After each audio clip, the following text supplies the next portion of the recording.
ఇవాళ దేశాన్ని సర్వనాశనం చేసిన పార్టీ కాంగ్రెస్ పార్టీ అన్నారు. ఎంతమంది కరసేవకులు బలిదానం ఎప్పుడన్నా అప్పుడు దేవుడు రాముని గుడి కట్టడానికి, ఇవాళ రాముని గుడి మీరు చూస్తున్నారు కాబట్టి, కానీ రాముని గుడి కట్టడానికి ఇవాళ అనేక మంది కరసేవకులు బలిదానం అయిపోయినా. ఇవాళ మొన్న పివి నరసింహారావుకు ఇలా భారత అధ్యక్షం కాంగ్రెస్ పార్టీలు చెప్పాలి. పివి నరసింహారావును అవమానపరచడానికి కారణమైంది చెప్పాలి. కాంగ్రెస్ పార్టీలు మొత్తం అన్ని వర్గాల అవమానపరిచినా. అంబేద్కర్ ఓడగొట్టిరు ఎన్నికల్లా, రాజ్యాంగాన్ని కించపరిచిర్రు.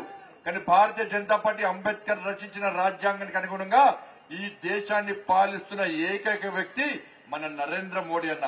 పార్లమెంటు సాక్షిగా నరేంద్ర మోడీ గారు చెప్పారు. ఏం చెప్పారు నరేంద్ర మోడీ గారు? అంబేద్కర్ పెట్టిన భిక్షతోనే నేను ప్రధానమంత్రి అవుతున్నా అని చెప్పారు. ఇలా ఎస్టీలను మోసం చేసిన పార్టీ కాంగ్రెస్ పార్టీ. ఇలా పివి నరసింహారావును మోసం చేసి అవమానపరిచి ఇలా బ్రాహ్మణ సమాజాన్ని అవమానపరిచిన పార్టీ